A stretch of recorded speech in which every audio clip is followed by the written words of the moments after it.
Այսօր կխոսենք մի հակամարտության մասին, որն ունի հսկայական ազդեցություն ամբողջ աշխարհի վրա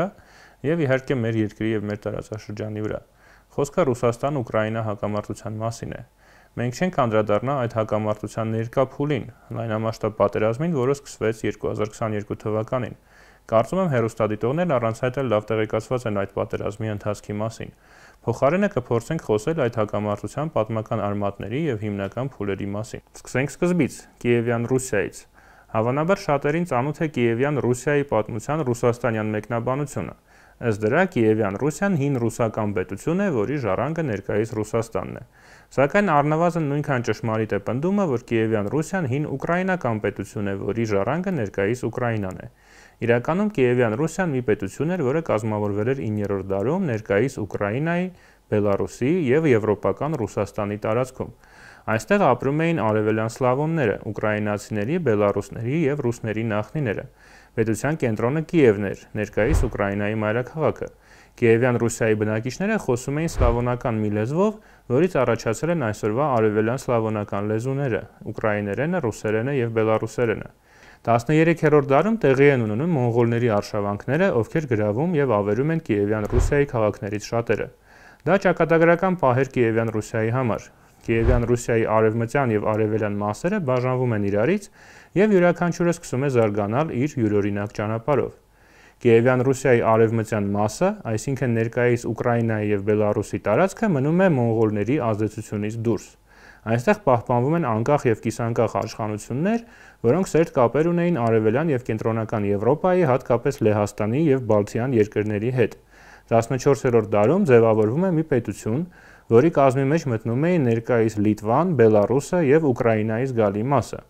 Այն կոչվում էր Լիտվայի մեծ դքսություն։ Իշխող դինաստիան Լիտվայից էր, սակայն բնակիչների մեծամասնությունը կազմում էին սլավոնները։ 14-րդ դարի վերջում Լիտվայի մեծ դքսությունը միավորվում է Լեհաստանի թագավորության հետ։ Այդպես ստեղծվում է Եվրոպայի պատմության ամենահզոր պետություններից մեկը, որը գոյատևեց մինչև 18-րդ դար։ Պատմության մեջ այն հայտնի է լեհական անվանումով Ռեչ Պոսպոլիտա։ Ուկրաինայի հարավային մասը գտնվում էր Ղրիմի խանության ազդեցության տակ։ Ղրիմի խանությունը Օսմանյան սուլթանին ենթակա պետություն էր։ Այստեղ տիրապետող էթնոսը Ղրիմի թաթարներն էին, ովքեր իսլամի հետևորդ էին եւ ունեին թյուրքական ծագում։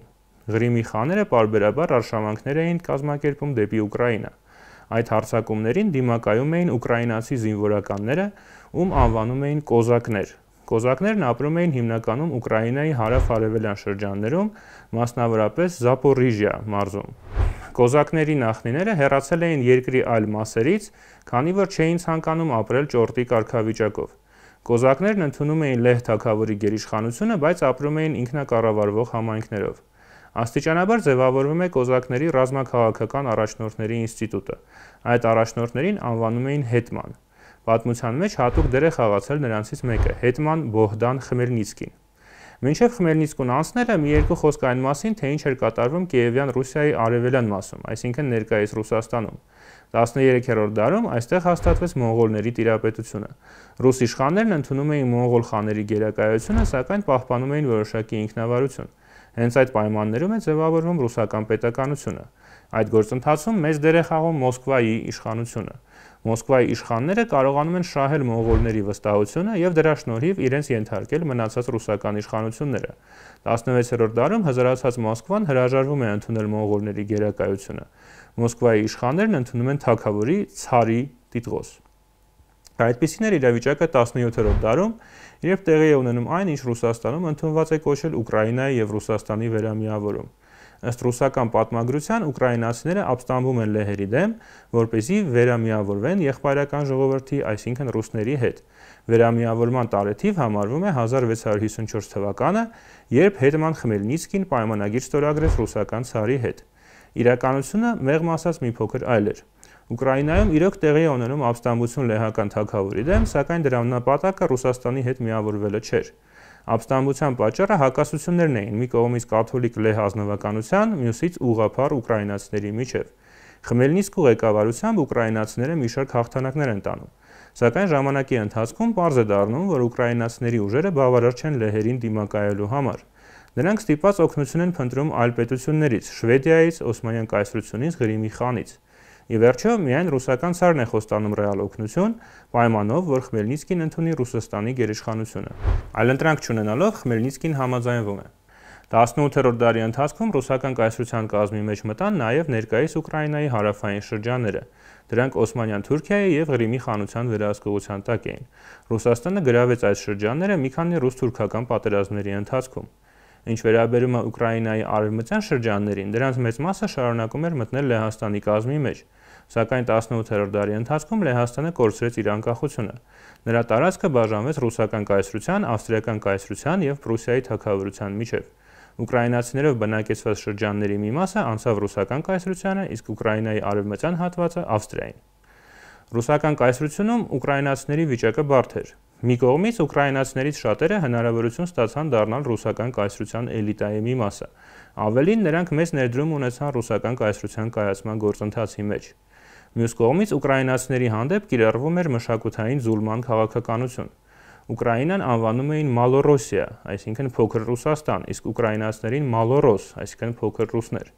Ուկրաիներենը համարվում էր ռուսերենի բարբառ։ Ուկրաիներեն խոսելը համարվում էր ոչ ազնվական ծագման եւ ցածր կրթական մակարդակի նշան։ Ուկրաինացիները հաճախ հնարավորություն չունեին կրթություն ստանալ իրենց լեզվով։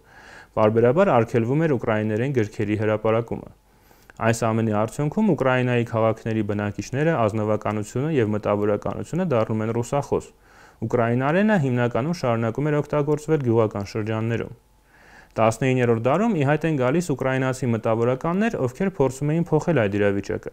Նրանք ստեղծում են նոր ուկրաինական գրականություն, կրթություն, ազգային պատմագրություն։ Այդ մտավորականներից շատերը ենթարկվում են բռնաճնշումների։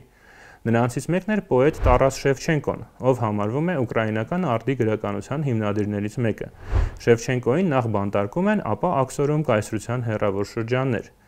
Այս պայմաններում ուկրաիներեն լեզվի եւ ուկրաինական ինքնության պահպանման հիմնական կենտրոնը դառնում Արևմտյան Ուկրաինան, որը գտնվում էր ավստրիական կայսրության կազմում։ Առաջին համաշխարհային պատերազմի արդյունքում փլուզվում են Եվրոպայի կայսրությունները, այդ թվում Ռուսաստանը եւ Ավստրիան։ Ուկրաինայի երկու հատվածներում էլ փորձ արվեց ստեղծել անկախ պետականություն, սակայն երկու հատվածներում էլ այն անհաջող էր։ Բոլշևիկները եւ լեհական կառավարությունը գրավում են ուկրաինական տարածքները։ Ուկրաինայի մեծ մասը հայտնվում է ԽՍՀՄ կազմում, իսկ արևմտյան հատվածը Լեհաստանի կազմում։ Սակայն, ինչպես եւ Հայաստանի պարագայում էր, անկախ պետության ստեղծման փորձը անհետևանք չի մնում։ Խորհրդային միության կազմում ստեղծվում է Ուկրաինական խորհրդային սոցիալիստական հանրապետությունը։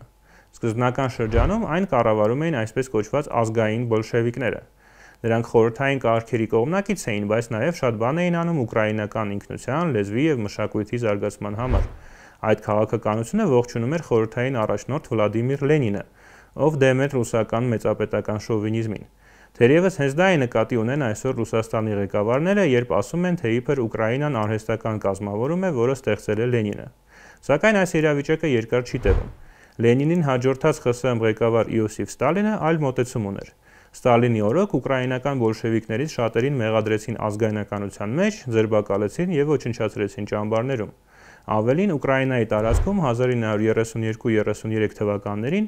տեղի ունեցավ զանգվածային սով, որն ուներ արհեստական բնույթ։ Մահացան 3.5-ից 5 միլիոն մարդ։ Այս իրադարձությունը պատմության մեջ մտավ Հոլոդոմոր անունով, այսինքն սովամահություն։ Շատ պատմաբանների կարծիքով այս իրադարձությունները պետք է համարել ցեղասպանություն։ Երկրորդ համաշխարհային պատերազմի տարիներին Ուկրաինայի տարածքը դառնում է արյունալի ռազմական գործողությունների թատերաբեմ։ 1939 թվականին, երբ նացիստական Գերմանիան հարձակվում է Լեհաստանի վրա, խորհրդային զորքերը գրավում են Լեհաստանի արևելյան մասը։ Այդպես արևմտյան Ուկրաինան եւս մտավ խորհրդային միության կազմի մեջ։ 1941 թվականին Գերմանիան հարձակվում է ԽՍՀՄ-ի վրա եւ գրավում ամբողջ Ուկրաինայի տարածքը։ 1943-ից 44 թվականներին խորհրդային բանակը հետ է վերցնում այդ տարածքները։ Խորհրդային բանակում կային միլիոնավոր ուկրաինացիներ, այդ թվում բարձրաստիճան զորավարներ, սակայն շատ ուկրաինացիներ, հատկապես արևմտյան Ուկրաինայում, դեմ էին ԽՍՀՄ-ին։ Որոշ ուկրաինացի ազգայնականներ պատերազմի սկզբնական փուլում նույնիսկ համագործակցում էին Գերմանիայի հետ, սակայն հետագա տարիներին ուկրաինացի ազգայնականները պայքարում էին եւ նացիստների եւ խորհրդային միության դեմ։ Երկրորդ աշխարհամարտի վիճելի դրվագներից է ուկրաինացի ազգայնականների առաջնորդ Ստեպան Բանդերայի գործունեությունը։ Այսօր Ռուսաստանում Բանդերային ներկայացնում են որպես նացիստների կողմնակից, իսկ Ուկրաինայում շատերը նրան համարում են ազգային հերոս։ Իրականում սկզբնական շրջանում Բանդերան իրոք փորձեց համագործակցել Գերմանիայի հետ, սակայն շուտով նա կոնֆլիկտի մեջ մտավ նացիստների հետ, ովքեր ձերբակալեցին Բանդերային։ Բանդերայի կողմնակիցները սկսեցին պարտիզանական պայքար մղել թե նացիստների, թե խորհրդային զորքերի դեմ։ Երկրորդ աշխարհամարտից հետո Ուկրաինայում մի քանի տասնամյակով խաղաղություն հաստատվեց։ Սա համեմատաբար նպաստավոր ժամանակաշրջան էր Ուկրաինայի համար։ Ուկրաինան բնակչության չափով երկրորդ խորհրդային հանրապետությունն էր Ռուսաստանից հետո, այստեղ էր կենտրոնացած խորհրդային արդյունաբերության զգալի մասը։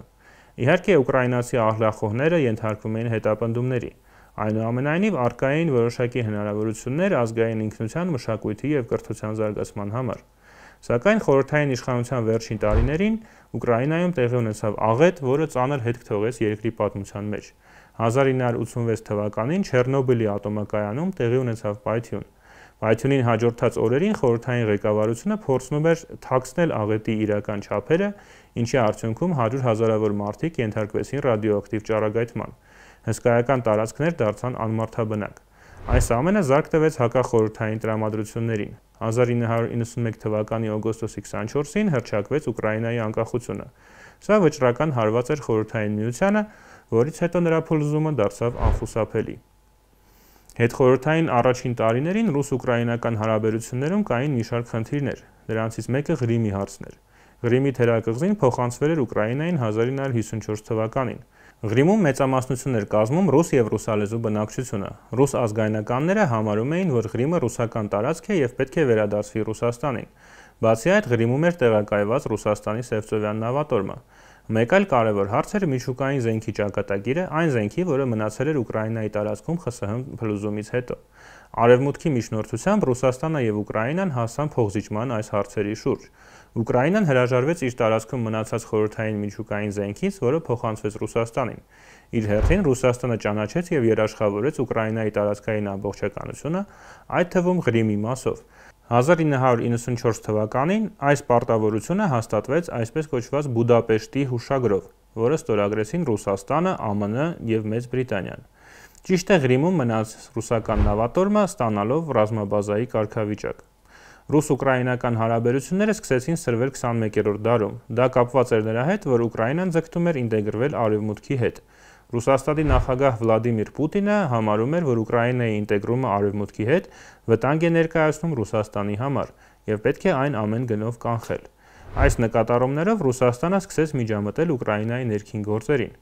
Առաջին լուրջ ճգնաժամը տեղի ունեցավ 2004-ից 2005 թվականներին։ Այդ ժամանակ Ուկրաինայում տեղի են ունենում նախագահական ընտրություններ։ Ռուսաստանը բացահայտորեն աջակցում էր իշխանական թեկնածուին, ում անունն էր Վիկտոր Յանուկովիչ։ Պաշտոնական արդյունքներով Յանուկովիչը հաղթող հայտարարվեց, սակայն ընդդիմությունը չընդունեց այդ արդյունքները և հայտարարեց, որ կեղծումներ են տեղի ունեցել։ Ընդդիմության կողմնակիցները դուրս եկան փողոց և ստիպեցին, որ ընտրությունների երկրորդ փուլը նորից անցկացվի։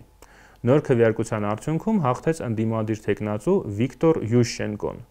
Յուշչենկոյի կառավարությունը գտնում էր, որ Ուկրաինան պետք է ինտեգրվի Եվրամիության և ՆԱՏՕ-ի հետ։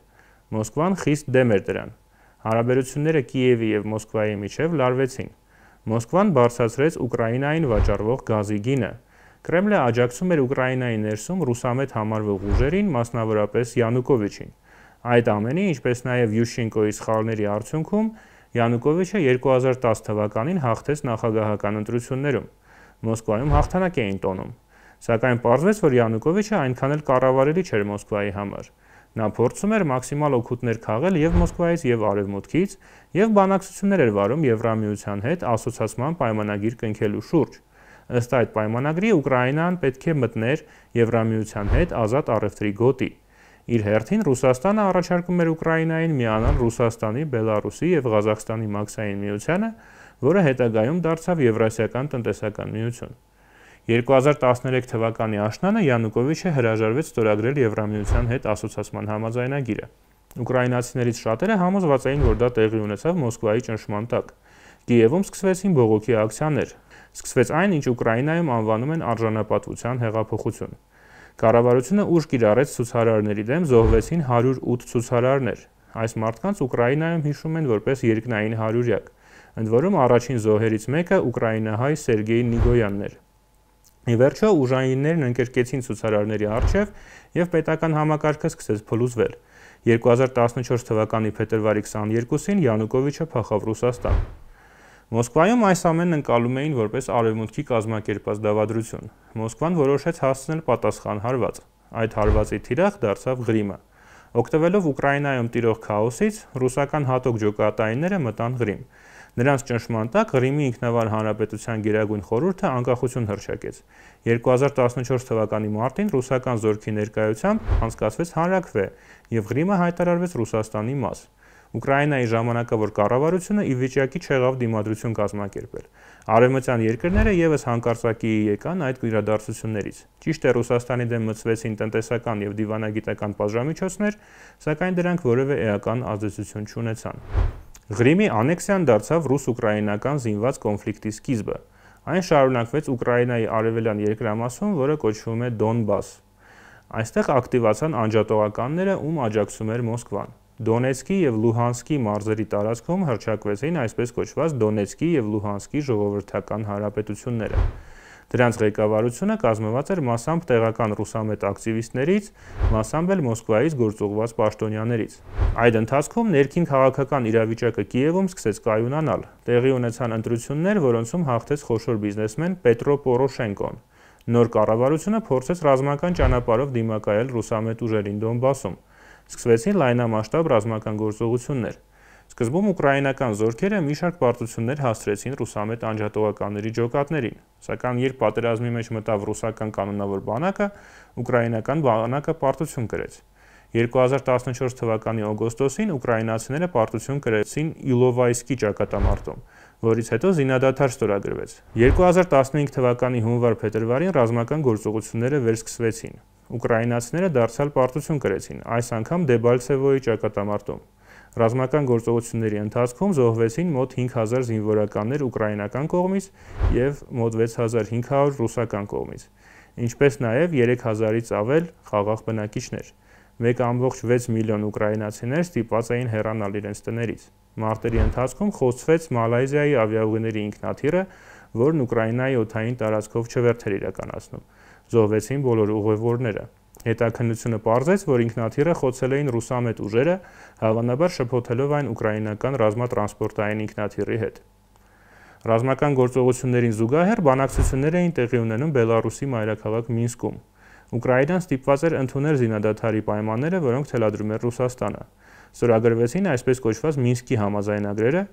որոնք բարդ դրության մեջ դրեցին Ուկրաինային։ Ճիշտ է, առաջին հայացքից կարող էր թվալ, որ դրանք ձեռնտու են Ուկրաինային, քանի որ այնտեղ խոսք չկար դե-ֆակտո հանրապետությունների ճանաչման մասին։ Սակայն Ուկրաինան պետք է փոխեր սահմանադրությունը եւ այդ շրջաններին տար ինքնավարություն, որից հետո այնտեղ պետք է անցկացվեին ընտրություններ։ Սա նշանակում էր, որ ռուսամետ անջատողականները ստանալու էին պաշտոնական կարգավիճակ եւ կարողանալու էին ազդել ամբողջ Ուկրաինայի քաղաքականության վրա։ Մոսկվայի նպատակն այն էր, որ այդ ճանապարհով բացառվի Ուկրաինայի ինտեգրումը Եվրամիության եւ ՆԱՏՕ-ի հետ։ Մինսկի համաձայնագրերը մեծ դժգոհություն առաջացրեցին Ուկրաինայում։ Ուկրաինայի խորհրդարանը Գերագույն Ռադան այնպես էլ չվավերացրեց այդ համաձայնագրերը։ Իրավիճակը Դոնբասում վերածվեց սառեցված հակամարտության։ Ղրիմի եւ Դոնբասի օկուպացիայից հետո Ուկրաինան վճռական ընտրություն կատարեց դեպի արևմուտք։ Ռուսամետ ուժերը վարկաբեկվեցին եւ գրեթե զրկվեցին երկրի քաղաքական կուրսի վրա ազդելու հնարավորությունից։ Իրավիճակը չփոխվեց նաեւ, երբ 2019 թվականին Ուկրաինայի նախագահ ընտրվեց նախկին դերասան Վոլոդիմիր Զելենսկին։ Ճիշտ է, Զելենսկին հայտարարում էր, որ իր նպատակը խաղաղությունն է եւ նա պատրաստ է փոխզիջումների, սակայն շուտով պարզ դարձավ, որ Մոսկվայի հետ համաձայնության եզրեր գտնելն անհնարին է։ 2022 թվականի փետրվարի 24-ի վաղ առավոտյան ռուսական բանակը ներխուժեց Ուկրաինա։ Սկսվեց լայնամասշտաբ պատերազմը, որը տարել է 100 հազարավոր մարդկանց կյանքեր եւ փոխել է աշխարհի դեմքը։ Սակայն այս պատերազմի մասին մենք կխոսենք մի ուրիշ անգամ, մի ուրիշ տեղ։